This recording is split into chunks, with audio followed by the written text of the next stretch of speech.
Suite et fin du pas à pas pour la réalisation du sac Milano, juste après le générique. Allez les amis, on se retrouve à tout de suite.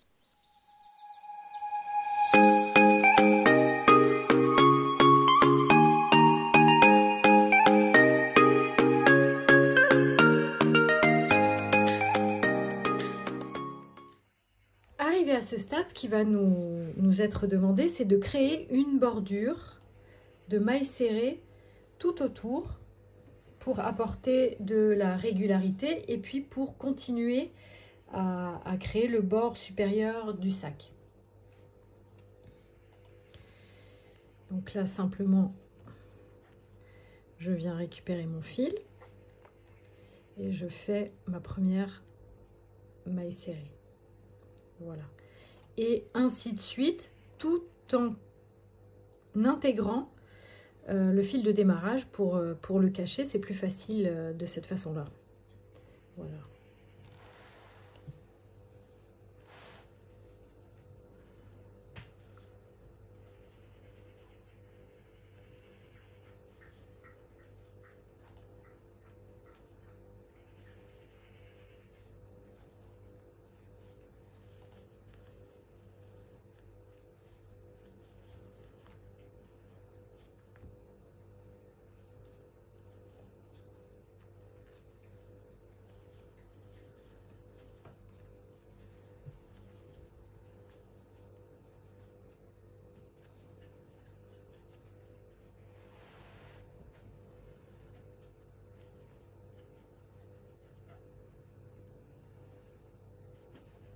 Et ainsi de suite, tout autour du bord supérieur du sac. Et on se retrouve à la fin du rang.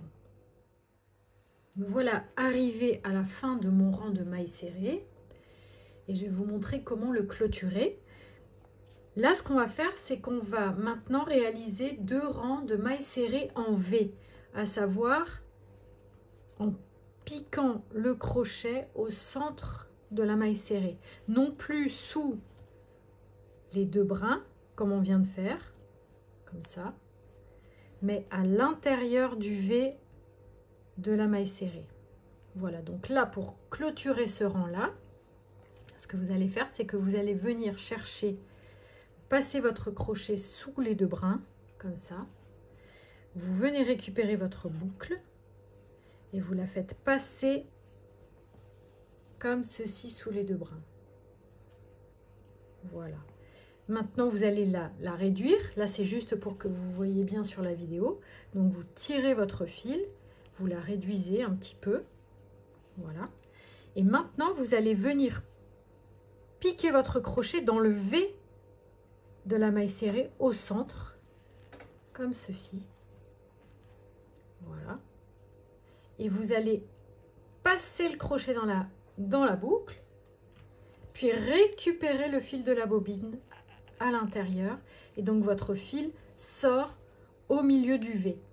Voilà. Et là, vous faites votre première maille serrée en V. Et ensuite, il n'y a plus qu'à piquer au centre de la maille serrée précédente et pour pouvoir faire votre maille serrée en V et ainsi de suite. Au centre et votre maille serrée en V au centre et vous avez votre maille serrée en V. Voilà. Et en fait, vous allez effectuer un premier rang et on va se retrouver pour la clôture du premier rang de mailles serrées en V. Voilà. Je suis arrivée à la fin de mon premier rang de mailles serrées en V que nous allons clôturer ensemble. Donc là, exactement pareil que tout à l'heure, je vais tirer un petit peu sur la boucle.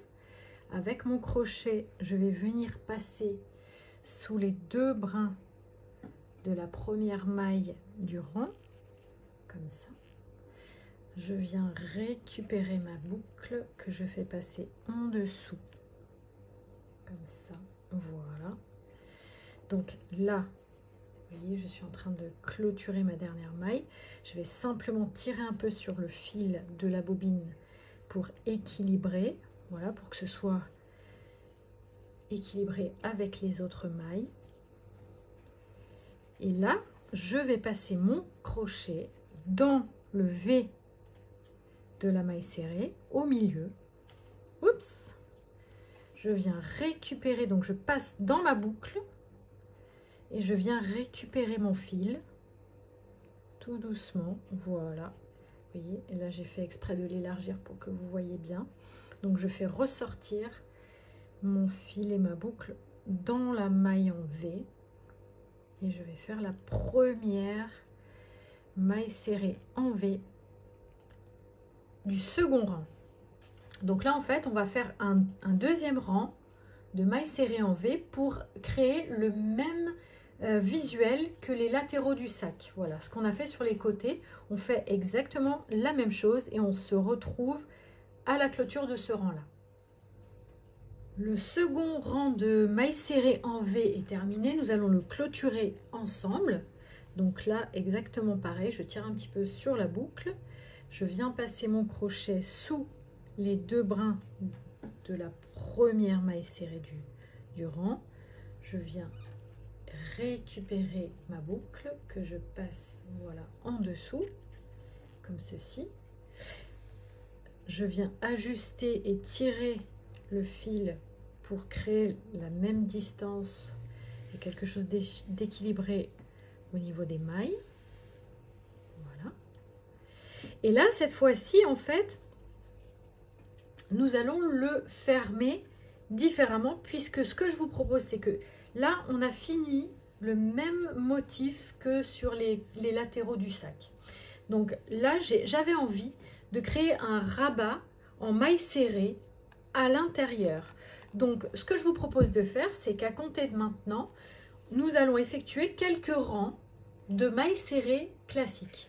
Donc, pour clôturer, vous allez simplement passer sous ce brin là, vous passez dans la boucle, vous venez récupérer votre fil, voilà, et vous fermez votre première maille serrée.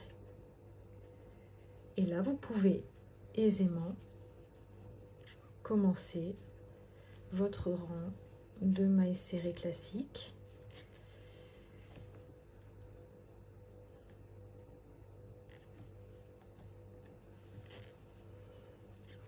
Tranquillement et à votre rythme. Voilà. Et vous pouvez très bien, quand vous clôturez le rang, le clôturer comme on vient de faire.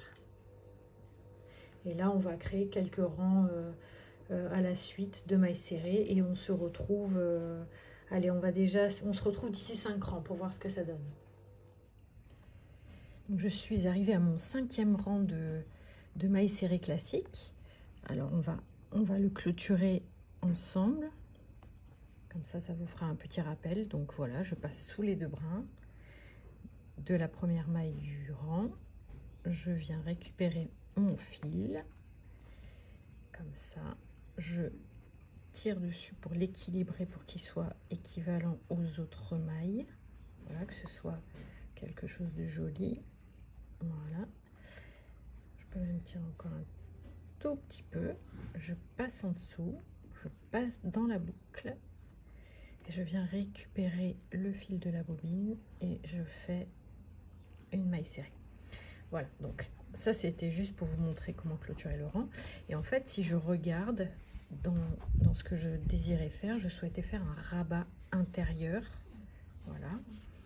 Et je trouve qu'il est encore trop court.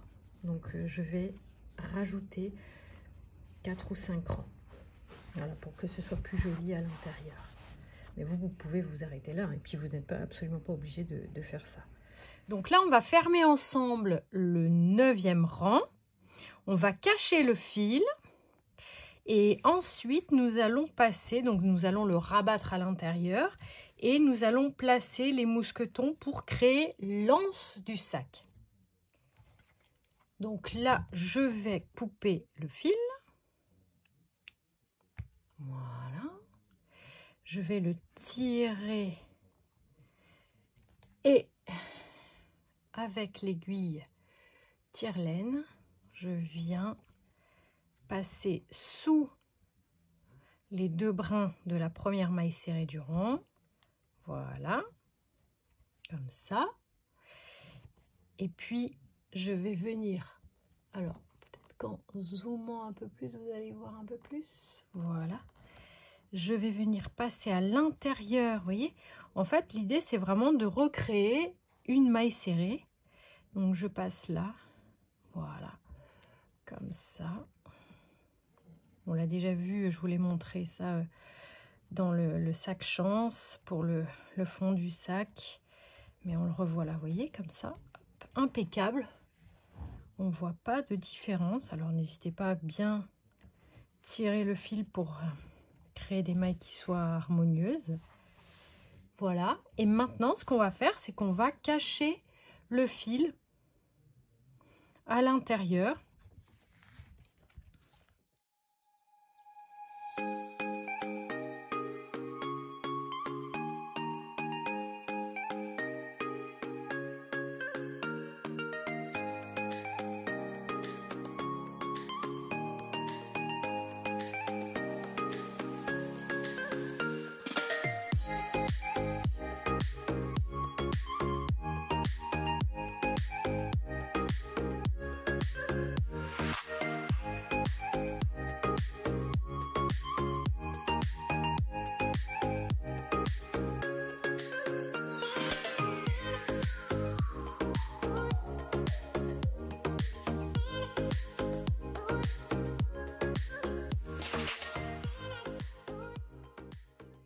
Vous venez rabattre ce que vous avez créé à l'intérieur. Donc, petit à petit, donc voilà, comme ça. Hop.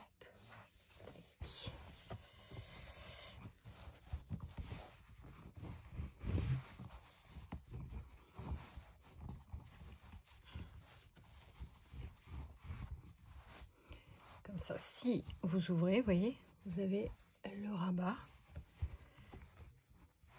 Donc là, tout à l'heure, on va venir mettre un bouton magnétique sans couture, hein, à ailette, comme ça, pour fermer le sac. Et maintenant, ce qu'on va faire, c'est qu'on va venir placer les anneaux mousquetons pour démarrer la création de notre anse.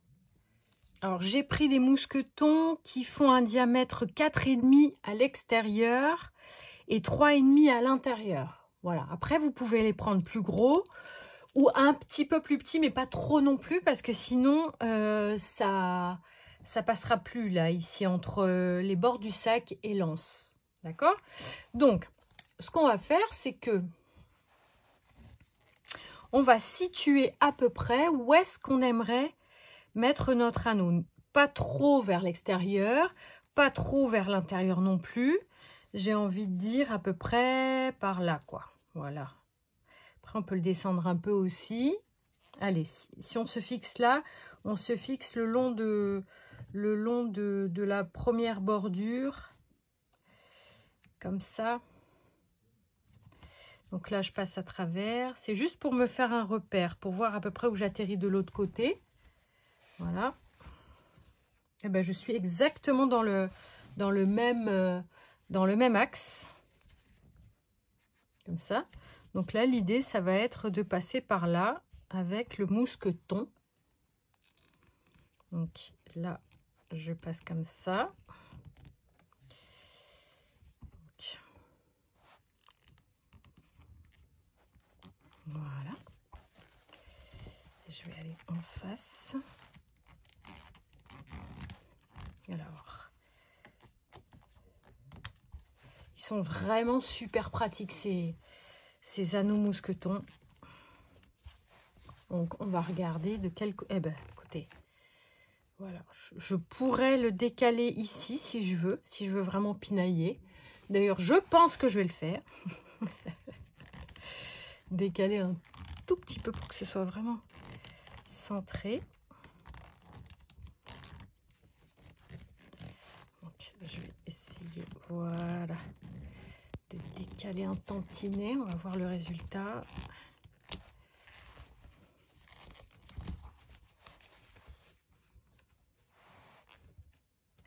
Je suis dans cette ligne-là. Après, je suis pas dans la ligne de la bordure, mais dans les premières mailles serrées, et ben c'est pareil. Vous voyez, je suis pas dans la, je suis dans les premières mailles serrées. Donc là, pour moi, il est aligné. Vous voyez, ça donne ça.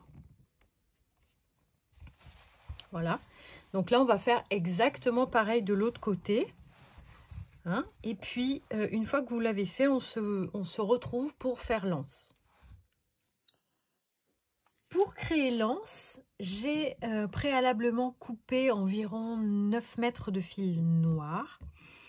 Et pour la réaliser, en fait, le fait que les mousquetons soient déjà placés va vraiment nous aider.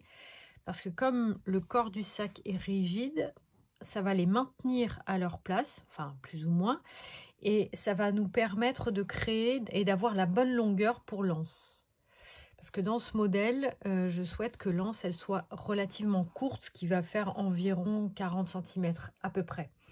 Donc là, comment nous allons procéder? En fait, on va simplement passer le fil dans les mousquetons comme ceci. Alors là, je vais le bloquer avec un scotch.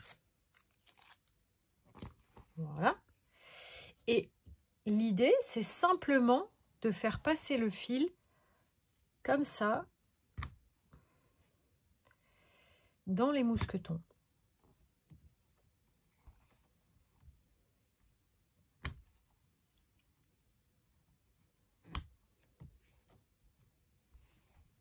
En veillant bien à ce qu'il descende, à ce que le fil soit bien à plat, voilà, comme ça, hop. Et on continue ainsi de suite jusqu'à avoir utilisé l'intégralité du fil. Alors, si vous souhaitez que votre anse soit plus longue, bien évidemment, faites-vous plaisir, hein, prenez plus de fil et voilà. Moi, j'avais envie sur ce modèle-là qu'elle soit courte. Alors, je fais attention à ce que mon fil ne soit pas trop torsadé. Voilà. Et je continue. Voilà. Et on se retrouve à la fin quand vous aurez fini l'intégralité des 9 mètres, 9 mètres 50 de fil ou plus si vous souhaitez en mettre davantage. Faire une anse plus grande. Voilà.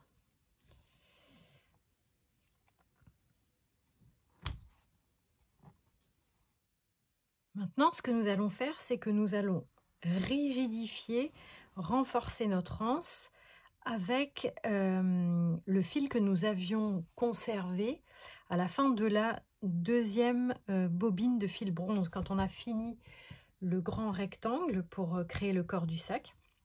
Donc là, j'avais pris environ 9 mètres, 9 mètres 50, ce qui va nous permettre d'entourer toutes ces bandes de fil et de créer quelque chose de plus rigide et de conserver cet aspect bicolore. Alors, là, on va utiliser le principe qu'on utilise pour créer un pompon ou un gland, en fait. Donc là, l'idée, c'est que nous allons créer une boucle. Alors, j'ai envie de laisser à peu près 5 cm en partant de chacun des mousquetons. 5 cm libre et renforcé à peu près au centre de l'anse, quelque chose comme ça. Donc, on va créer une boucle comme ça. Alors, ce qu'il faut, c'est que le fil, voilà, le fil, on puisse y accéder facilement. Voilà, donc on va faire comme ça à peu près. Et on va démarrer à ce niveau-là. Alors là, c'est un petit peu sportif, mais une fois qu'on a démarré, après, ça va très bien. Donc là, je vais passer en dessous et je vais commencer à faire mes petits tours en serrant bien. Voilà, hop, je commence comme ça. Donc là, on a la boucle qui reste là. Tac, et là, je vais serrer davantage. Voilà, hop, je vais tirer un peu. Vous voyez ce fil là, je vais essayer de le tirer. Voilà, comme ça, il est plus serré. Et là, on commence simplement à contourner. Voilà. N'hésitez pas à bien serrer. Voilà. Et là, on commence à faire des tours. On continue. Voilà, pour bien rigidifier notre anse.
Et demi,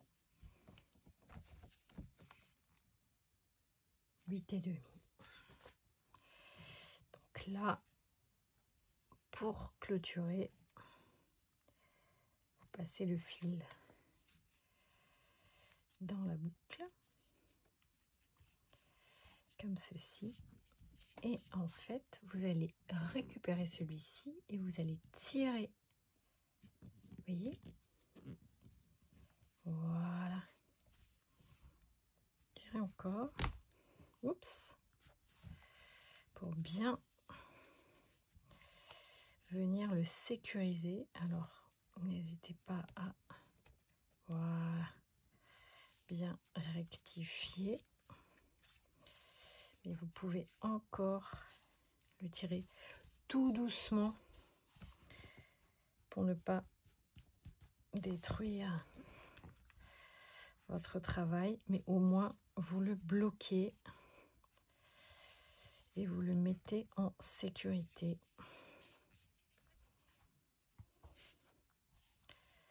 Voilà notre anse. Alors maintenant, on n'a plus qu'à couper, brûler. Là aussi, couper, brûler, couper, brûler. Voilà, voilà ce qu'il nous reste à faire. Donc là, nous sommes pratiquement arrivés à la fin de la réalisation de notre sac Milano. Il ne nous reste plus qu'à placer notre bouton magnétique à l'intérieur sur les rabats. Donc là, je vous invite à prendre la largeur du sac qui est de 40, de placer votre bouton magnétique à l'intérieur à 20 cm. Donc ici, vous allez prendre cette première partie, la placer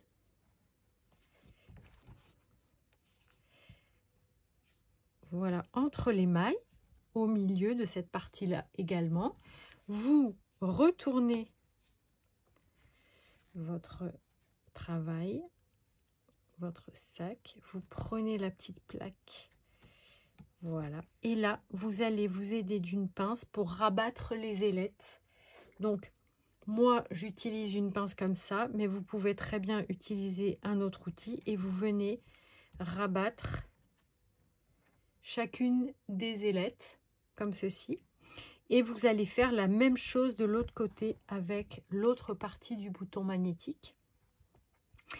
Voilà, vous pouvez également, regardez, je vais vous montrer, utiliser, moi il m'arrive d'utiliser une chiffonnette ou un morceau de tissu pour pas abîmer le bouton avec les pinces pour m'aider à redresser. Voilà. Et ensuite, votre sac sera terminé. Voilà ce que ça donne une fois posé. Vous voyez? Et en plus, l'avantage des rabats, c'est que on ne voit absolument pas les ailettes et l'arrière. Donc, c'est une finition impeccable. Voilà. Et maintenant, votre sac peut totalement se fermer. Et il est terminé. Regardez la classe, regardez, vous pouvez le porter à plat, vous pouvez le porter un peu bombé. En plus, au fur et à mesure, pardon, il va s'assouplir et il est vraiment super élégant. Je l'adore, j'ai pris énormément de plaisir à le réaliser. J'espère que vous aussi, vous avez pris beaucoup de plaisir et que vous êtes fiers de votre création. C'est le but, hein. Vraiment, de se faire plaisir, de profiter de moments pour soi, des moments où on arrête de penser au reste et où on est focus sur quelque chose qui nous fait du bien. C'est ça, Joie Créa, la créativité au service du bien-être, et c'est aussi simple qu'un bout de fil. Allez, je vous souhaite vraiment de prendre bien soin de vous. Je vous dis à très vite pour la suite des aventures. Bye bye!